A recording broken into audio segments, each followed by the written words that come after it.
Do you play sports? There are a lot of great sports, but today I'm going to talk about basketball.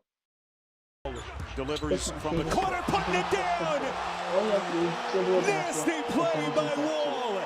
and then you shoot it into the goal. But over the years, the game has evolved. Now you have crossovers behind the back, and between the rim, and even three-point line.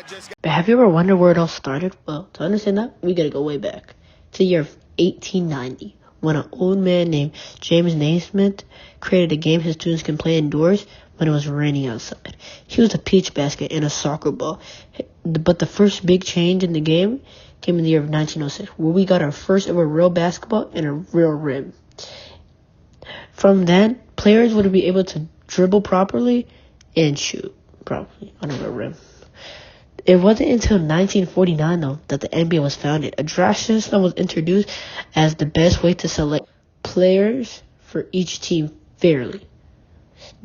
But the NBA really took off in the 1950s when civil rights activist Bill Russell joined in 1950. Well, in 1959, Wilt Chamberlain joined the league. Many people did not like them because at the time, the NBA was dominated by white men. And they thought it wasn't fair for black men to join the league. But no one could compare to the dominance of Wilt Chamberlain and Bill Russell at the time. Wilt Chamberlain was averaging 50 points a game, and he's the only player in NBA history to drop 100 points in one game. Many people don't think that it's real, though, because there was no video recording of the game. And it's just But Bill Russell, on the other hand, was an elite defensive player, elite team player, and was averaging 25 rebounds a game.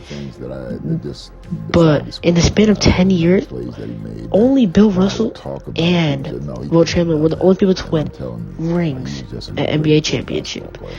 And Bill Russell would go on to end his career with 11 championships, while Wilt Chamberlain would go on to end with one.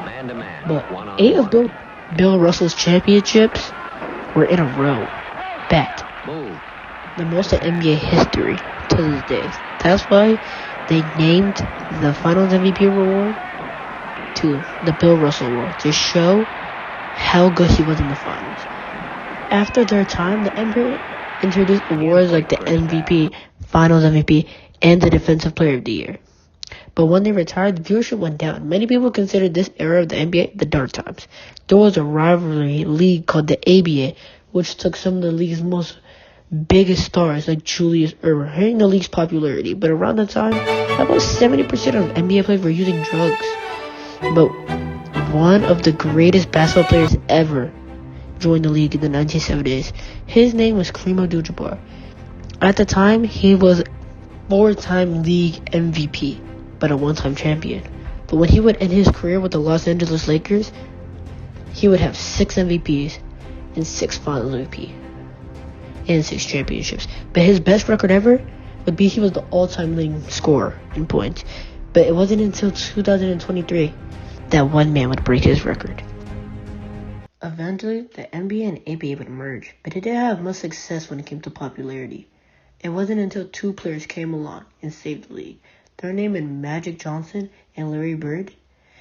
In the 1979 finals, it had a peak viewership of only 8,000, but after Magic's and Bird's arrival and rivalry, the NBA finals in 1998 had a peak viewership of 18.7 million viewers.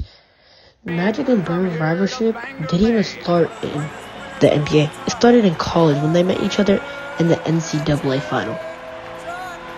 But when they got drafted, they both ended up playing for the 2 best teams in the league, the Los Angeles Lakers and Boston Celtics.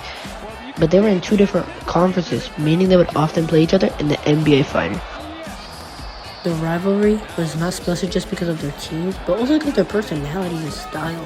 Magic Johnson was seen as a nice, kind, selfless basketball player and an incredible passer. Larry Bird was known as a tough competitor and a great scorer. But during their era, the NBA introduced new rules like the 3-second rule for offense and defense and the 3-point line.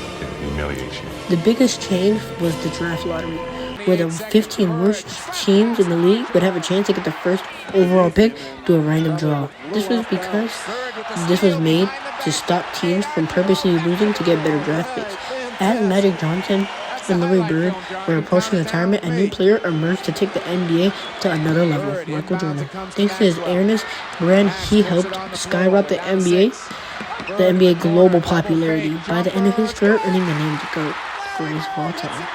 Because of his 6 championships with 2 different three-peats, he was a 5-time MVP, most valuable player of the year. And he was on a team many regard as the best team of all time, having a record of 72-10. And it wasn't until 2016 he was going to replace MJ as the face of the league when he retires. Many people thought it wasn't going to be Kobe though, because what happened in Summer Shock. Even losing in 3 championships in a three-peat, they had a lot of issues off the court. With each other, because how different. Kobe was a hard worker and was always in the gym trying to get better. While Shaq, after the winning series, was a party guy. So he'd go out and have fun and come at his shit at the beginning of the season. So that made Kobe blame himself. He thought he should be the star of the team and not Shaq, because he's always working in the gym trying to get better, so he can be the best player in the league. So Kobe went on an interview and called Shaq fat, lazy, and uninspired. Shaq said Kobe used to talking about him before he hurts him. So many people thought that Kobe was not going to be replacing with the NBA because how immature he had a situation in Shaq. Because even though it was such a good team, they couldn't work on their issues off the court.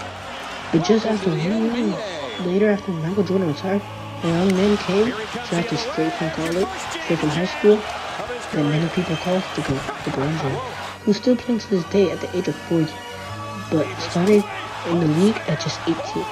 Many people thought he was a choker in the beginning of his career because he couldn't shine at the biggest stages when the games mattered the most. People thought LeBron was fumble, but she would prove everybody wrong in 2016. Coming off of back-to-back championship in 12 and 13, he lost in 14, and he said, I want to go back to my home, to Cleveland Cavaliers, where he originally got drafted in his hometown. But another player got drafted in 2009, came to change the NBA forever.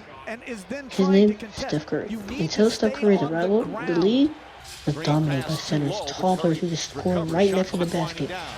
When Curry got drafted, many people thought he was going to be a bust. He wasn't going to be good because how many three-pointers he shot. But he changed the game. In the year 2008, before Curry, the league shot the league leader in three-point attempts was the Boston Celtics in 1941. But 9 years after Curry, in 2018, the Celtics were again the leaders, but averaging this time 30.4. But now in 2024, the Boston Celtics are the leader again. It was 42.5. We can show the impact that Curry's made in the game, making three-point knives such a valuable. People will nowadays give up wide open shots just to shoot three-pointers, because it's worth more than 2. But in 2016, Curry had an insane season, became the unanimous MVP. And remember when I said Michael Jordan's 72-7 beat Brooklyn's 2016? Well, that was Steph Curry's Golden State Warriors, scoring 73-9. And went on to make the NBA Finals, where they would play LeBron's Cleveland Cavaliers. But in the series, they would go up 3-1. And at first the first series, a winner go home, LeBron did something special. He led both teams in every stat, on a way to coming back from 3-1 and winning the finals, becoming the final MVP. The first team to ever do that to this day. March, the NBA would go through its biggest challenge yet. Mid-game, the NBA has to stop a game and delay. That game would never be continued, because the NBA found out that someone on the opponent's team tested positive for the COVID-19 virus. The NBA was really scared, so they had to shut down for a period of time. They didn't think it would be safe to play sports at that time. It wasn't until July of that same year when the NBA was launched back up. They only brought the 8 best teams in the league with no fans, an empty stadium, with silence. You could hear the players' shots. If they missed it, if they make it, you could even hear their shoes running down the court. But in the end, when it was all said and done, LeBron James's Los Angeles Lakers won the NBA Finals against Jimmy Butler's Miami Heat. What many people call the bubble is remembered in NBA history because how different the environment was. But in today's era, many people feel like basketball isn't the same. It's softer than the 80s and 90s because players shoot way too many free throws because the refs, people think they're more biased to the offensive side than the defensive. People think that no matter what, the refs are just going to call the offensive players a better call rather than the defense. That's why people think there's no real defense in the NBA. But the man that would go on to break the all-time leading scoring record from Kareem Abdul-Jabbar, well, his name is LeBron James, and he's still playing. But overall, basketball has changed. It has come a long way. From peach baskets to global superstars, it's a sport that everybody continues to evolve, inspire, and play. But in